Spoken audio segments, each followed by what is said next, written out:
Olá, bom dia a todos. Meu nome é Regina Silvia. Eu faço parte da Associação Brasileira de Epilepsia.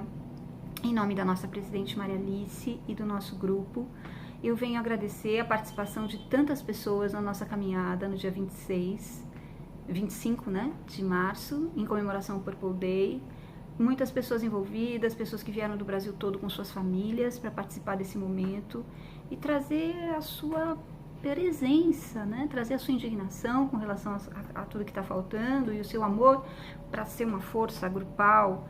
E o país precisa lembrar que nós precisamos continuar essa nossa luta. Nós sabemos que tem associações no Brasil que trabalham muito.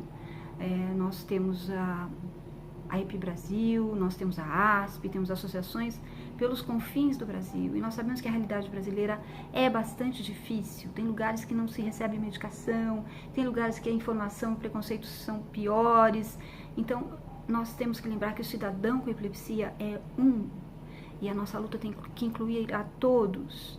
E como é que a gente faz para caminhar nesse sentido, Então, em primeiro lugar, nós sabemos que a nossa união nos faz mais fortes. Temos que estar todos juntos e lembrar que todos os dias é o Purple Day, na medida em que nós temos muitas conquistas pela frente. Então, gente, uma delas é a questão dos especialistas, que são poucos, Nós sabemos que nós temos 4 milhões de pessoas com epilepsia no Brasil. E dessas, 30% cursam com epilepsia de difícil controle, que requerem uma investigação mais profunda, que requerem uma atenção muito maior, que requerem uma equipe interdisciplinar. Falta tudo isso.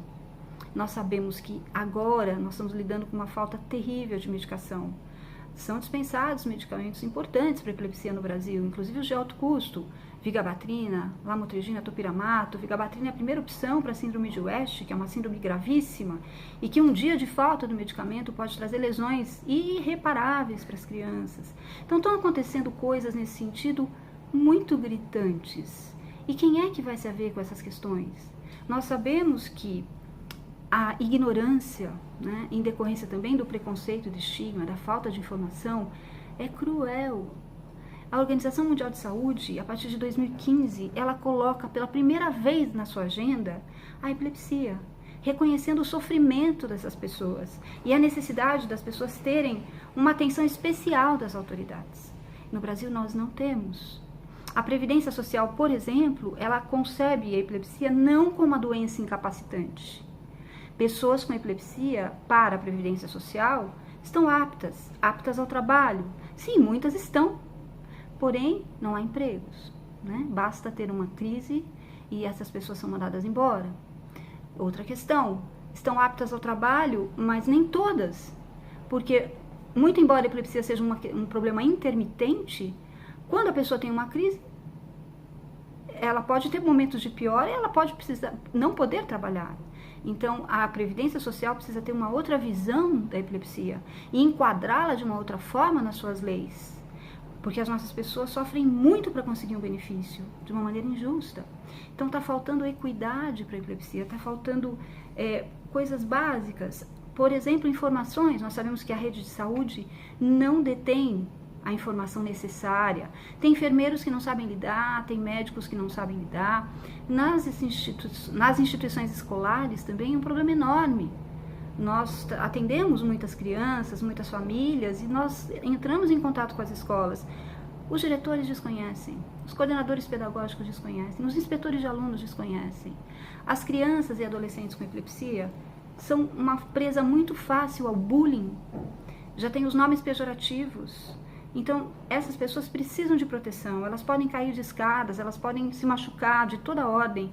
E se as autoridades escolares não sabem disso, elas estão negligenciando, elas estão ferindo a lei brasileira de inclusão. Então, tem uma série de coisas que são muito gritantes. Por exemplo, a gratuidade no transporte. Pessoas com epilepsia de difícil controle dificilmente obtêm emprego, dificilmente obtêm salário, dificilmente obtêm benefícios.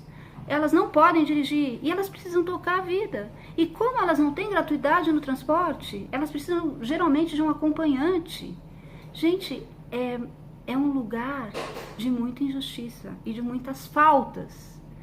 E nós também fazemos um apelo aos profissionais da epilepsia. tratar epilepsia hoje envolve no Brasil também reconhecer essa causa, essa questão social. Profissionais da epilepsia, não basta a gente fazer atendimento no consultório, nós precisamos dar palestras, nós precisamos entrar nas comunidades, nós precisamos dar o nosso recado. Isso faz parte das nossas atribuições enquanto profissional da epilepsia. Então vejam, a nossa luta é árdua, né? Tem muita coisa pela frente. Outra questão importante também é a lei de cotas. Se as pessoas não têm um amparo, elas vão ser mandadas embora, mesmo tendo aptidões, mesmo tendo toda a condição de trabalhar. Porque quem tem epilepsia tem condição de trabalhar. E, gente, não existe inclusão sem participação social. Não existe inclusão sem trabalho. E as pessoas com epilepsia, com tudo isso, elas vão aprendendo um péssimo recado de que elas devem se esconder. Por isso é tão difícil a gente encontrar pessoas com epilepsia que mostrem que tem algumas celebridades, pessoas mais reconhecidas publicamente. É muito difícil para elas dizerem que tem, porque a vida as ensina a se esconderem. Então, que identidade é esta que a sociedade está ensinando para as pessoas com epilepsia?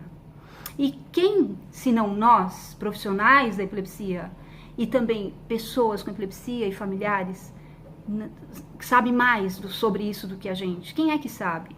Então, quem sabe precisa conscientizar quem não sabe, precisa ensinar quem não sabe. Então, gente, vamos guardar essa data como um momento de união, um momento de confraternização, mas que precisa ser utilizado no decorrer do ano para a gente cumprir com todas essas cláusulas que estão em aberto e que nós possamos nos dar as mãos para poder conseguir a força necessária para transformar essa situação, para fazer essa virada. Então, contem com a Associação Brasileira de Epilepsia e vamos em frente. Um abraço a todos.